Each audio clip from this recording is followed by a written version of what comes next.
Hello everyone, welcome to Education at Your Doorstep. This is Charul and we are going to start the third lecture of pollution. And in this lecture, we are going to talk about the gaseous pollutants which are basically responsible for the air pollution. But before that, please subscribe to my channel and do hit the like button. So guys, in the previous lecture, we have already discussed about the introduction of the air pollution and also about the particulate matters. So guys, अगर अभी तक आपने वो video नहीं देखी है तो please देख लीजिए, उसका लिंक डिस्क्रिप्शन बॉक्स में दिया हुआ है. सो गाइस हमने देखा था कि अगर कोई भी पोल्यूटेंट बेसिकली सॉलिड या फिर लिक्विड फॉर्म में प्रेजेंट होता है हमारे एटमॉस्फेयर में, जिसकी वजह से एयर पोल्यूशन हो जाता है, तो ऐसे मैटर्स को हम लोग क्या बोलते हैं, पर्टिकुलेट मैटर्स. लेकिन गाइस हमारे एटमॉस्फेयर में बहुत सारी ऐसी गैसेस भी प्रेजेंट होती हैं जिसकी वजह से एयर पोल्यूशन हो जाता है. तो गाइस वो बेसिकली हो सकती हैं क्वालिटेटिव और क्वांटिटेटिव. तो आपको क्या याद रखना है कि अगर सॉलिड या फिर लिक्विड कंपोनेंट्स प्रेजेंट हैं हमारे एटमॉस्फेयर में जिसकी वजह से एयर पोल्यूशन हो रहा है तो उन्हें हम लोग बोल देते हैं पर्टिकुलेट मैटर्स. एंड अगर बिल्कुल छोटी सी अमाउंट भी पर्टिकुलेट मैटर्स की हमारे एटमॉस्फेयर में प्रेजेंट होती है तो इसकी वजह से एयर पोल्यूशन हो जाता है. इसीलिए जो पर्टिकुलेट मैटर्स होते हैं they are basically the example of the qualitative pollutants. लेकिन जो गैसियस पोल्यूटेंट्स होते हैं इनमें बेसिकली क्वांटिटेटिव गैसेस भी आ जाती हैं और क्वालिटेटिव भी. तो गाइस आपको याद रखना है कि अगर कोई भी पोल्यूटेंट गैस फॉर्म में प्रेजेंट है तो उसे गैसियस पोल्यूटेंट बोल देंगे. एंड इसमें क्वांटिटेटिव भी आएंगे और क्वालिटेटिव भी. तो क्वालिटेटिव में तो ऐसी गैसेज आने वाली हैं जैसे ही वो हमारे एटमॉस्फेयर में एंटर करेंगी वैसे ही एयर पोल्यूशन हो जाएगा, जैसे कि कार्बन मोनोऑक्साइड, क्लोरोफ्लोरोकार्बन, या फिर अगर हम लोग बात करें VOC की. लेकिन गाइस कुछ गैसेज ऐसी होती हैं जो कि हमारे एटमॉस्फेयर में पाई जाती हैं, लेकिन जैसे ही उनकी क्वांटिटी एक लेवल से ज़्यादा हो जाती है तो उसकी वजह से एयर पोल्यूशन हो जाता है, जैसे कि carbon dioxide, ozone and the nitrogen oxides. तो गाइस अभी बात करते हैं कि कार्बन मोनोऑक्साइड क्या होता है. लेकिन गाइस उससे पहले आपको याद रखना है कि जो भी मैंने आपको पर्टिकुलेट मैटर्स के बारे में लास्ट लेक्चर में बताया था तो गाइस आपको वो अच्छे से रिवाइज करना है. और आपको याद रखना है कि जो भी फ्लाई ऐशेस होते हैं ये बेसिकली नेचुरल भी हो सकते हैं और एंथ्रोपोजेनिक भी. लेकिन जो भी हैवी मेटल्स होते हैं जैसे कि लेड, मर्करी, कैडमियम, ये बेसिकली होते हैं एंथ्रोपोजेनिक, क्योंकि गाइस नेचुरली जो ये हैवी मेटल्स हैं ये हमारे एटमॉस्फेयर में नहीं पाए जाते. सो गाइस अभी बात करते हैं कि कार्बन मोनोऑक्साइड क्या होती है. सो गाइस अगर हम लोग किसी भी सॉलिड सब्सटेंस की कंबशन करते हैं तो अगर उसकी इनकम्प्लीट कंबशन होती है तो इसकी वजह से क्या प्रोड्यूस होती है, कार्बन मोनोऑक्साइड. लेकिन अगर किसी भी सॉलिड सब्सटेंस की कंप्लीट कंबशन हो जाती है तो इसकी वजह से कार्बन डाइऑक्साइड फॉर्म होती है. सो गाइस होता क्या है कि अगर किसी भी एरिया पर जो ऑक्सीजन है इसकी अमाउंट कम है, जिसकी वजह से हुआ क्या कि जो भी वहाँ पर सॉलिड सब्सटेंस था इसकी इनकम्प्लीट कंबशन हो गई तो यहाँ पर रिलीज हो जाती है कार्बन मोनोऑक्साइड. तो गाइस आपको पता होगा कि कार्बन डाइऑक्साइड का फॉर्मूला होता है CO2, मतलब एक एटम होता है कार्बन का और दो एटम होते हैं ऑक्सीजन के. लेकिन अगर इनकम्प्लीट कंबशन होती है वहाँ पर ऑक्सीजन की कमी होती है तो इसकी वजह से CO रिलीज होती है जिसे हम लोग कार्बन मोनोऑक्साइड बोल देते हैं. सो गाइस आपको क्या याद रखना है कि जो कार्बन मोनोऑक्साइड होती है एक तो ये incomplete combustion of the solid substance के कारण रिलीज होती है, दूसरी ये कुछ हमारे व्हीकल से रिलीज होती है, इंडस्ट्री से रिलीज हो जाती है. एंड आपको याद रखना है कि व्हीकल्स में होता है गाइस एक इंटरनल कंबशन इंजन होता है जिसमें बेसिकली फ्यूल की कंबशन की जाती है. लेकिन अगर वहाँ पर ऑक्सीजन की कमी हो जाती है तो वहाँ पर कार्बन डाइऑक्साइड की बजाय वहाँ पर कार्बन मोनोऑक्साइड रिलीज हो जाती है. तो जैसे ही गाइस फॉरेस्ट फायर होगी, जहाँ जहाँ पर भी कार्बन डाइऑक्साइड रिलीज होनी थी, अगर वहाँ पर ऑक्सीजन की कमी है तो वहाँ पर कार्बन मोनोऑक्साइड रिलीज होगी, जैसे कि इंडस्ट्री से या फिर फॉरेस्ट फायर से, या फिर ऐसा भी हो सकता है कि व्हीकल से भी रिलीज हो सकती है कार्बन मोनोऑक्साइड. एंड गाइस आपको याद रखना है कि जो कार्बन मोनोऑक्साइड होती है ये एक ग्रीन हाउस गैस भी है. एंड जैसे ही कार्बन मोनोऑक्साइड हमारे एटमॉस्फेयर में आ जाती है तो वैसे ही एयर पोल्यूशन हो जाता है. इसका मतलब क्या हुआ, जो कार्बन मोनोऑक्साइड है एक तो ये गैसियस पोल्यूटेंट है एंड दूसरी चीज़ ये है कि ये एक क्वालिटेटिव पोल्यूटेंट है. सो गाइस आपको याद रखना है कि कौन सा पोल्यूटेंट क्वालिटेटिव होता है और कौन सा क्वांटिटेटिव. सो गाइस उसके बाद बात करते हैं कि जो कार्बन मोनोऑक्साइड है इसके हार्मफुल इफेक्ट्स क्या होते हैं. सो गाइस होता क्या है कि जब भी हम लोग इनहेल करते हैं तो ऑक्सीजन हम लोग अपनी बॉडी के अंदर ले लेते हैं. लेकिन गाइस होता क्या है कि अगर हमारे आसपास कार्बन मोनोऑक्साइड प्रेजेंट है तो बेसिकली वो ज़्यादा जल्दी से हमारी बॉडी में एंटर हो जाती है as compare to the oxygen. And जैसे ही जो कार्बन मोनोऑक्साइड है ये हमारी बॉडी में एंटर हो जाती है तो ये हमारे ब्लड के साथ मिक्सअप हो जाती है। लेकिन गाइस अगर हम लोग ऑक्सीजन की बात करें तो वो इतने अच्छे से हमारे ब्लड के साथ मिक्सअप नहीं हो पाती जितनी ईजिली ये कार्बन मोनोऑक्साइड हो जाती है। तो गाइस इसकी वजह से क्या होगा, हमारी बॉडी को तो ऑक्सीजन चाहिए थी लेकिन अभी हमारी बॉडी में क्या पहुंच चुकी है, कार्बन मोनोऑक्साइड।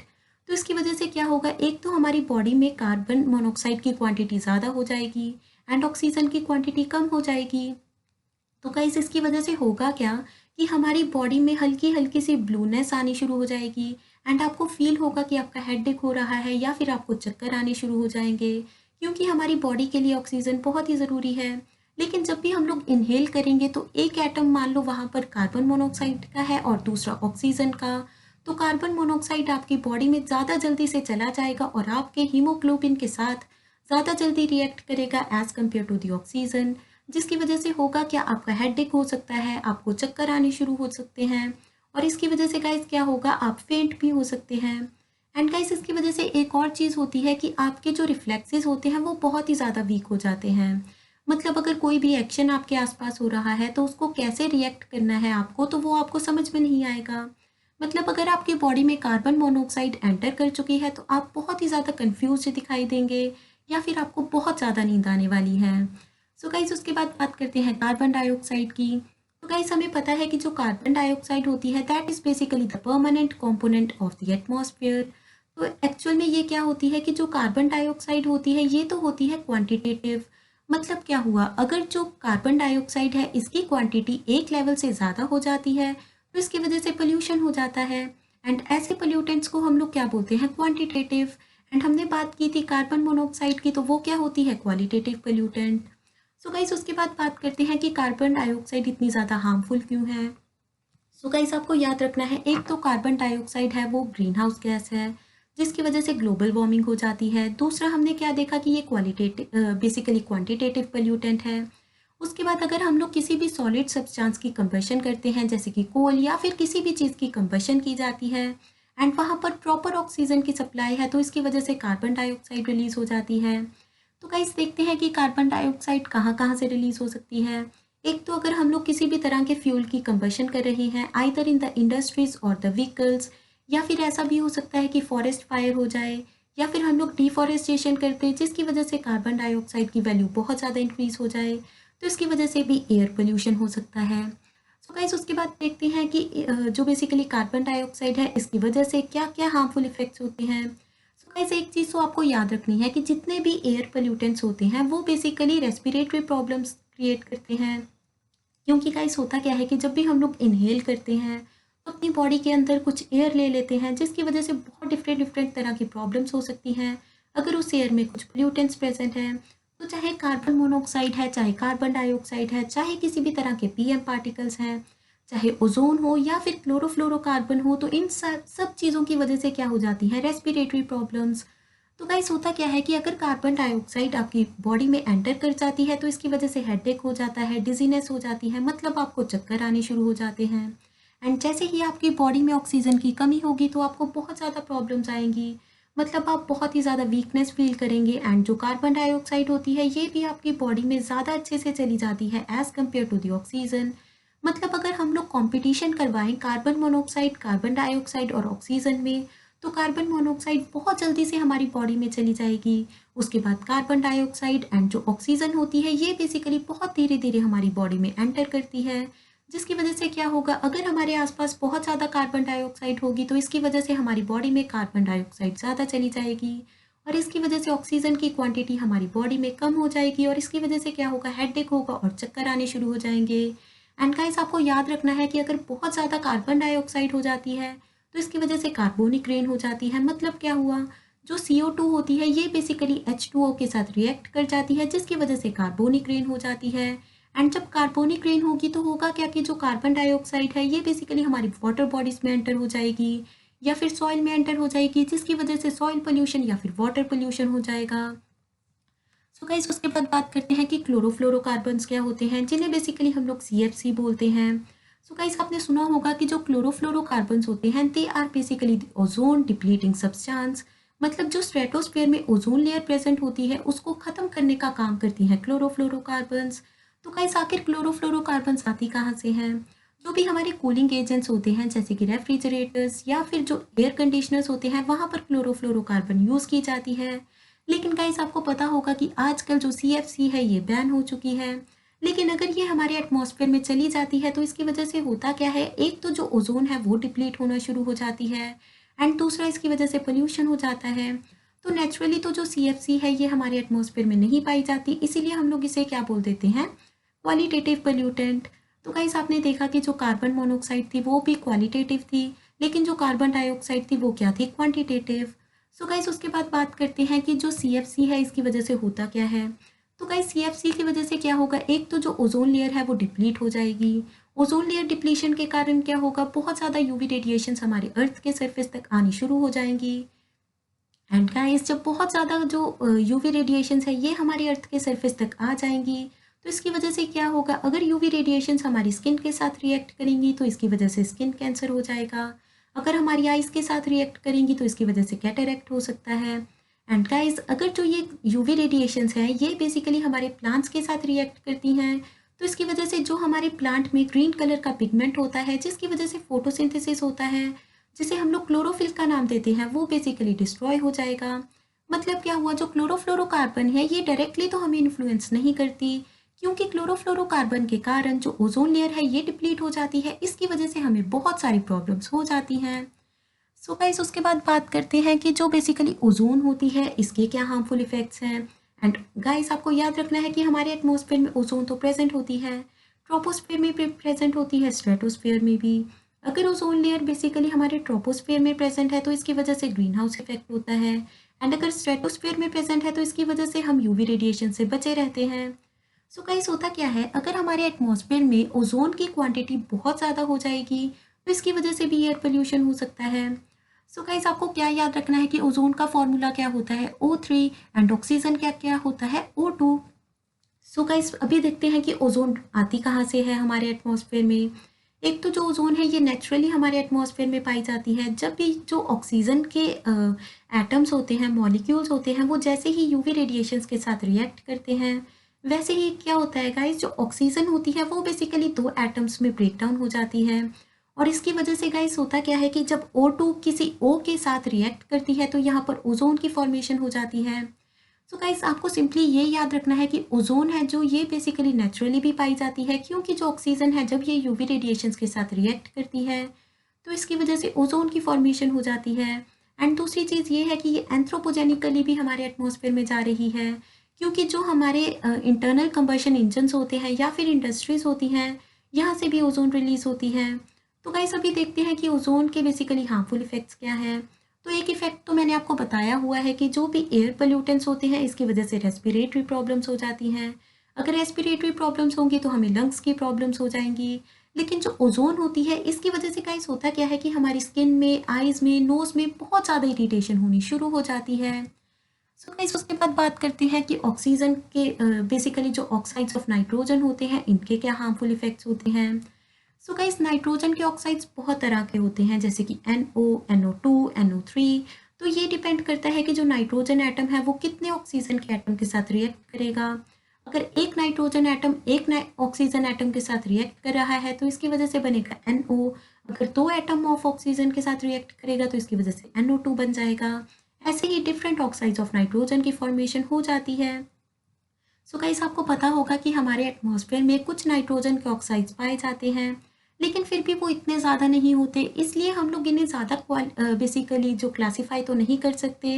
लेकिन हाँ, हम लोग इन्हें बोल सकते हैं क्वालिटेटिव पोल्यूटेंट्स, क्योंकि इनकी बहुत ज़्यादा क्वांटिटी हमारे एटमॉस्फेयर में प्रेजेंट नहीं होती।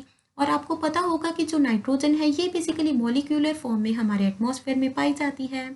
मतलब जो नाइट्रोजन होती है ये बेसिकली N2 के फॉर्म में मिलती है, तो इसे हम लोग क्या बोल देंगे, क्वालिटेटिव पोल्यूटेंट। मतलब जैसे ही नाइट्रोजन के ऑक्साइड्स हमारे एटमॉस्फेयर में एंटर करेंगे वैसे ही एयर पोल्यूशन हो जाएगा। तो अभी देखते हैं कि जो नाइट्रोजन के ऑक्साइड्स हैं ये बेसिकली हमारे एटमॉस्फेयर में रिलीज़ कैसे होते हैं। तो ये नेचुरली भी रिलीज़ हो सकते हैं जब वॉल्केनिज्म होता है, क्योंकि मैंने आपको बताया हुआ है कि जब भी वॉल्केनिज्म होता है तो उस दौरान oxides of nitrogen, sulphur, carbon, water vapours release होते हैं जिसकी वजह से ग्रीन हाउस इफेक्ट हो जाता है। तो हमें यहाँ से क्या पता चला कि जो ऑक्साइड्स ऑफ नाइट्रोजन होते हैं इसकी वजह से क्या हो सकता है, ग्रीन हाउस इफेक्ट। एंड दूसरी चीज़ ये है कि इसकी वजह से एयर पोल्यूशन भी हो जाता है। एंड गाइस जो नाइट्रोजन के ऑक्साइड्स होते हैं ये बेसिकली हमारे व्हीकल्स से भी रिलीज होते हैं, इंडस्ट्री से भी रिलीज होते हैं, एंड और भी बहुत डिफरेंट डिफरेंट तरह के रिसोर्सेज से बेसिकली ये रिलीज हो जाते हैं। तो गाइस उसके बाद देखते हैं कि इसके हार्मफुल इफेक्ट्स क्या हैं। पहला तो हो गया वही रेस्पिरेटरी प्रॉब्लम। दूसरी चीज़ क्या हो सकती है कि अगर जो ये नाइट्रोजन के ऑक्साइड्स हैं ये वाटर मॉलिक्यूल्स के साथ रिएक्ट करेंगे तो इसकी वजह से एसिड रेन हो जाएगी, या फिर अगर जो ये हाइड्रोकार्बन्स के साथ या फिर किसी और चीज़ के साथ रिएक्ट करेंगे तो इसकी वजह से स्मोक भी हो सकती है, जिसकी वजह से जो हमारे आसपास है वो बेसिकली बहुत ही ज़्यादा धुंधला धुंधला हो जाता है, जिसकी वजह से बिल्कुल भी क्लियर विजन नहीं रहती। एंड गाइस स्मोक के कारण हमारी बॉडी में जैसे स्किन, आईज, नोज, इनमें भी बहुत ज़्यादा इरिटेशन हो जाती है। सो गाइस उसके बाद बात करते हैं सल्फर ऑक्साइड के बारे में। तो गाइस जो सल्फर डाइऑक्साइड होती है इसका फॉर्मूला होता है SO2। एंड आपको पता होगा कि जो SO2 होती है ये बेसिकली क्या होती है, ग्रीन हाउस गैस। एंड आपको याद रखना है कि जो SO2 होती है ये भी नेचुरली हमारे एटमॉस्फेयर में नहीं पाई जाती, जिसकी वजह से हम लोग इसे क्वालिटेटिव पोल्यूटेंट बोल देते हैं। क्योंकि जैसे ही सल्फर डाइऑक्साइड हमारे एटमॉस्फेयर में एंटर करेगी वैसे ही एयर पोल्यूशन हो जाएगा, जिसकी वजह से सल्फर डाइऑक्साइड को भी हम लोग किस कैटेगरी में डाल देते हैं, क्वालिटेटिव पोल्यूटेंट। तो उसके बाद देखते हैं कि सल्फर डाइऑक्साइड कहाँ से रिलीज होता है। एक तो वॉल्केनिज्म के दौरान रिलीज हो जाता है, that is basically the natural source. उसके बाद एंथ्रोपोजेनिक सोर्सेज में क्या क्या आएंगे, व्हीकल्स, इंडस्ट्रीज। एंड व्हीकल्स में क्या यूज़ किया जाता है, इंटरनल कंबशन इंजन, जिसकी वजह से नाइट्रोजन के ऑक्साइड रिलीज होते हैं, ओजोन रिलीज होती है, carbon monoxide and sulphur dioxide भी रिलीज हो जाती है। सो गाइस अभी देखते हैं कि सल्फर डाइऑक्साइड के हार्मफुल इफेक्ट्स क्या हैं। पहला तो हो गया है रेस्पिरेटरी प्रॉब्लम, जिसकी वजह से लंग्स की भी प्रॉब्लम हो सकती है। दूसरी चीज़ गाइस क्या होता है कि आपकी बहुत जल्दी डेथ हो सकती है। मतलब अगर आप बहुत ज़्यादा सल्फर डाइऑक्साइड अपनी बॉडी में कंज्यूम कर लेंगे, बहुत ज़्यादा इनहेल कर लेंगे, तो इसकी वजह से क्या होगा, प्री मेच्योर्ड डेथ हो सकती है, मतलब टाइम से पहले ही आपकी डेथ हो सकती है। दूसरी चीज़ क्या है, अगर जो SO2 है ये वाटर मॉलिक्यूल के साथ रिएक्ट करेगा तो इसकी वजह से H2SO4 बन जाएगा, एंड इसकी वजह से क्या होगी, एसिड रेन हो जाएगी। एंड इसकी वजह से भी गाइस स्मोग की फॉर्मेशन हो सकती है। एंड गाइस मैं आपको बहुत तरह की स्मोग के बारे में नेक्स्ट लेक्चर्स में बताने वाली हूँ। सो गाइस उसके बाद बात करते हैं VOC की, that are basically the volatile organic compounds. तो गाइस इसमें हमने क्या देखा कि ऑर्गेनिक है मतलब इसमें कार्बन मिलेगी। तो अगर कोई भी कार्बन बेस्ड ऐसा कंपाउंड हो जो कि रूम टेम्परेचर पर क्या हो जाए, इवेपोरेट हो जाए, अपनी स्टेट चेंज कर ले, मतलब अगर कोई भी वॉल्केनिक ऑर्गेनिक कंपाउंड होता है, अगर वो नेचुरली पहले वहाँ पर सॉलिड फॉर्म में था, लेकिन रूम टेम्परेचर में ही क्या होगा कि या तो फिर वो लिक्विड फॉर्म में कन्वर्ट हो जाएगा, या फिर ऐसा भी हो सकता है कि वो गैसेस फॉर्म में कन्वर्ट हो जाए। लेकिन आपको याद रखना है कि जो वोलाटाइल ऑर्गेनिक कंपाउंड्स होते हैं ये बेसिकली अपनी जो स्टेट है वो चेंज कर लेते हैं at the room temperature, and ये बेसिकली चेंज हो जाते हैं सॉलिड से गैसियस फॉर्म में, कभी कभी लिक्विड में भी चेंज होते हैं। लेकिन गाइस होता क्या है कि मैक्सिमम टाइम्स जो ये VOC हैं ये गैसियस फॉर्म में कन्वर्ट हो जाते हैं, इसीलिए हम लोग इसे गैसियस पोल्यूटेंट का नाम दे देते हैं। तो नेचुरली तो जो VOC होते हैं ये हमारे एटमॉस्फेयर में नहीं पाए जाते, जिसकी वजह से हम लोग इन्हें क्वालिटेटिव पोल्यूटेंट बोल देते हैं।